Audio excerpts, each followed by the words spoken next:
wemeye Yesu Kristo kuba umwami n'umucunguzi w'imibereho yawe yose. Abantu baraguseka ngo ugize nabi, uremera gutukwa kubwa Yesu Kristo. Kubw'ubuhamya bwawe n'abantu bose nanjye ndasenga. Mwami wacu Yesu Kristo, kiri mu ijuru isitararemwa, wamenye mwene data burakari uko uyu munsi azakuzera mana. Nikitangaza kubona hagaze muri aya mazi, kuko Namani yabwiwe ati aje kwikubita mu kidendezi, arangije areba amazi yose iwabo kariyo meza, abanza yanga, ariko nyuma kwizera kuramuhata. Kuko na mwene data bibaye ngombwa ko kwizera kumuhata waze abatizo muri aya mazi. None nje nawe duhagaze muri aya mazi kubwo gushitsa ijambo ryawe mana. Ndakwinginze ngo mu izina rya Yesu Kristo umubabarire ibyo yakoze byose. Dore ni wowe wavuze ati iyo tushikije urubatizo tuba twerekana gupfana nawe tukazukana nawe. Mwene data yakoze byinshi, ubwo agiye muri aya mazi apfane nawe kandi azukane nawe. Muhindura icyaremwe gisha, muhereze imbuto z'umwuka, muhereze impano z'umwuka, muhereze buri kimwe cyose wageneye umugeni wawe. Igihe nikigera azagukorere mwami, igihe nikigera imirimo yawe ye guhagarara ahubwo ayiteze imbere. Musabiye umugisha gutangira urugendo n'amahoro, musabiye umugisha kuzarurangiza n'amahoro. Uhera none umurinda amadayimoni yo mu isi, dayimoni zose zamutera gusubira inyuma zicashe mu izina rya Yesu Kristo. Inshuti mbi mu rusisiro zabasha kumuzanira ibyo yanze n'ibyo yiyamye, ducashe izo njuti mu izina rya Yesu Kristo. Emera ko mwami Yesu nguko wabivuze ati iyo umuntu yakwizeye uzanaga abandi babyeyi, ukazana n'abandi bene se, ukazana n'izindi njuti. Guhera none bene se n'abashiki bacu aribo bamubera injuti. Urugendo rwagiye gutangira guhera guno munsi, mwami Yesu uruyobore kugeza igihe cyo turazamurirwa mwene data agihagaze mu byiza. Ngaho ngiye kumubatiza nawe mwami Yesu manuke umubatizishe umuriro mwami Yesu. Tugusabye mu izina rya Yesu Kristo. Mwene data burakari ubwo kwizera kwawe n'amazi menshi n'ubuhamya bwawe, nanjye ndakubatiza mu izina ry'umwami wacu Yesu.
sura ya 6 peke yake.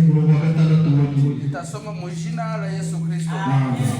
Na wakati Paulo alipokwisha kuweka mikono yake juu yao, Roho Mtakatifu akakuja juu yao, wakaanza kusema kwa lugha na kutabiri. Amina. Kama kuko mwingine mwenye alibatizwaka lakini hawakumwekaka mikono, naye anaweza kuja mbele za Mungu. Sababu kuna wenye wanabatizwaka kisha na hawatawalombea. Sisi tuna desturi ya wamitume kumaliza kubatiza mtu kumulombea Mungu atimize kila andiko. Tunataka kugira ngo Imana ishitse urunyandiko. Shaka ko dushitse urunyandiko. Imana ibaruye. Kama kuna mwenye anaweza nisikia naye kubatizwa, niba ari wao kwimba kubatizwa na hatuyachoka, kwa tutaitwa tena mu maji, tukita muzira mu mazi, tunamubatiza mu izina rya Yesu Kristo. Maandiko natuambia kujaye ndani tunamtukia ili sasa kwa ajili yetu ni yanyu na wenye wako mbali na wali kule na wote watakaoitwa na Bwana na wote wazaba na Bwana baada yake. Ahadi ya Bwana mkuliza ndio batizwa mjina la Yesu Kristo. Kubatizwa kwa jina la Yesu Kristo. Hapana mjina la Baba. Na jina la Tata. Hapana mjina la Mwana. Na jina la Mwana. Hapana mjina la Roho. Oh, ya jina la Mungu wewe. Baba kwa Tata na Mwana Mungu na Roho Mtakatifu. Mungu wewe. Haiko jina. Halisi. Ile ni leo vya Mungu. Ndio ndio Imani. Mungu aliumba dunia. Imani ya Yesu. Pale ndio aliitwa Baba. Aloizwe Tata. Akaumba wanadamu. Alimuumba Akaumba nyama. Alimunyamaswa. Akaumba bahari. Alimunyanja. Akaumba miti. Alimuvitu. Akaumba vitu Alimunyose. Pale akapewa cheo cha Ahabuchua hiyo Tata. Yesu ndana jari. Kati alishuka mtumbo ya Maria. Ndiamanta mwana ya Maria. Akaitika kukuwa mwanadamu. Yema kumuntu. Mungu akaitika kuvala mwili. Imana yeme kwa mwana. Akazaliwa sawa mwana wa mtu. Akaba mtu sawa. Akatembea sawa mwanadamu. Ajena mtu. Akanyonya maziwa ya mwanamke. Yo kamerere mkore. Ili aweze kutukomboa mimi. Kugira gashwe kutuchumura nje nawe. Akapewa cheo cha utoto. Afatichwa chungana. Akaishi na siye. Akatwara natwe. Anaonekana kama vile Melkisedeki alipoonekana. Agaragara kama Melkisedeki kuonekana Abrahamu. Anaguswa. Ukokaho. Kupapaswa. Ukoraho. Yesu Kristo. Umwana wa Yesu Kristo. Yambara umuntu. Akapata heshima. Abonichwa hivi. Chubwana. Yitwa wewe. Ije kwa nusa Pentecost. Aho w'Imana. Agaragarira amahanga yose. Nuko tutakiri babiri. Na tukiri batatu. Wese tubaye umwe. Biduza mu izina ry'Umwami wacu Yesu Kristo. Kwitwa abahungu n'abakobwa ba Yesu Kristo. Ni mpamvu mbere Data.